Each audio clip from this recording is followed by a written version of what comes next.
Difficulties. We're going to invite the panelists to come on up, and for the sake of time, we're only going to have about 10 minutes for question and answer, and I'm sure after that hour and a half of spending some time with all of our friends in different disciplines, you all have very rich questions. I'm looking forward to helping facilitate that conversation. But before we begin, I just want to have everyone, again, thank our panelists for a wonderful job really highlighting the details of their disciplines. So again, there's microphones at both sides of the room, so we can all hear each other and have a great discussion. So please begin. My name is Lucia Peace, and I would like to ask, first of all, to Ms. Dixon and to JP about. First, Ms. Dixon, you were saying about the attitudes that food pantry workers had. Were you referring to them not being focused enough to look at other parts where they could help the system? Or, yes? No, I mean, it's not a matter of focus so much as just that the kinds of structural injustices that I think characterize poverty and hunger aren't revealed. Okay. They aren't revealed.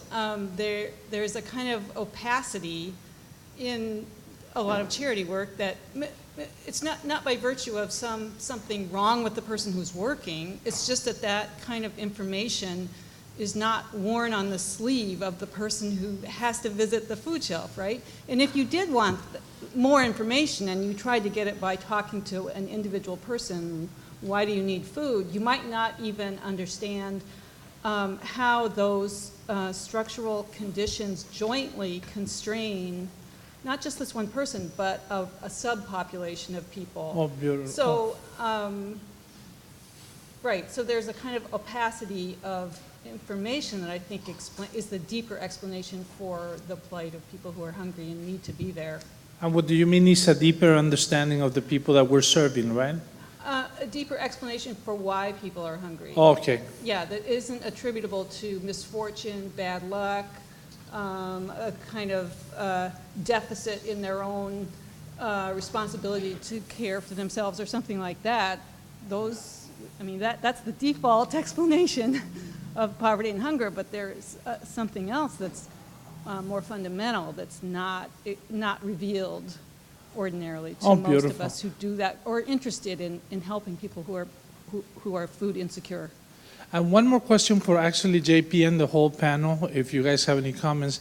Have you guys encountered that trying to build the networks and the systems that it takes to do this work? For example, I work in wholesale recovery in the Los Angeles area.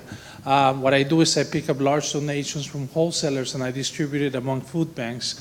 But I've encountered a lot of top-down type of philosophies in which they look at the system in a hierarchical way, and it doesn't allow for great communication, and sometimes it leads to some type of lack of communication and misunderstandings.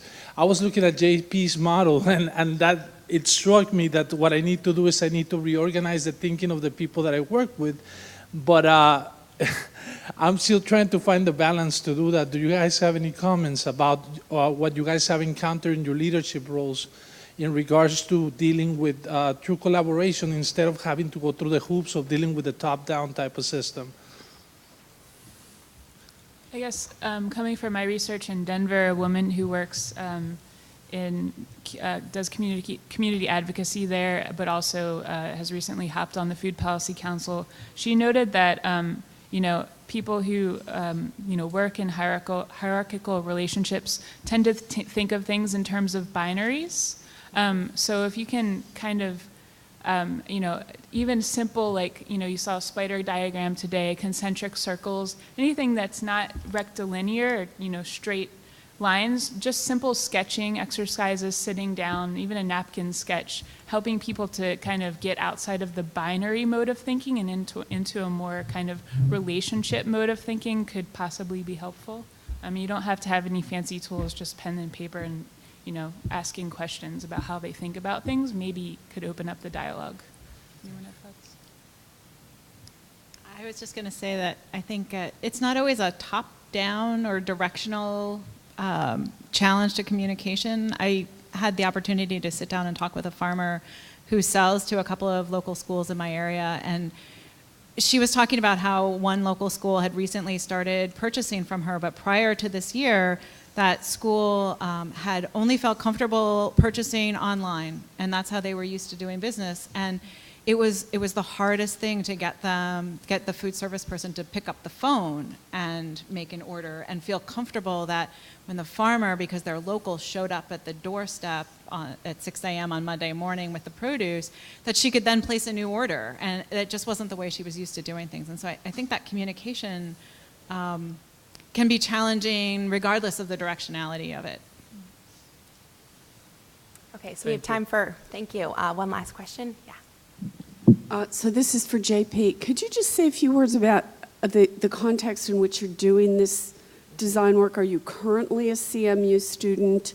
Are you a graduate student? And will you post the slides? Because you went too fast and I couldn't write it all down. I'm fascinated. I think the Food Policy Council world, I serve on one in New Haven, Connecticut, could really benefit from the work. But can you give us some context about your ongoing work? Certainly. So this was actually, have been working on this for about 2 years now through my thesis at CMU, but I also took some time off. And so this, while it was in an academic context, I had a lot of talks with people working nonprofit, local business, government agencies, both in Pittsburgh and in Denver. Also have a few contacts in Philadelphia. And I plan to continue this work. I just finished my Master of Design, and I'm looking for beta testers. So yeah, feel free to contact me. And yes, I'll post the slides in that Dropbox folder. So the bit.ly link, it's bit.ly/design4 food systems. We can make sure to arrange that. I'm not going to take responsibility for that because I don't exactly know how to do that, but we will make sure as the committee to make sure that your links and all of that are posted.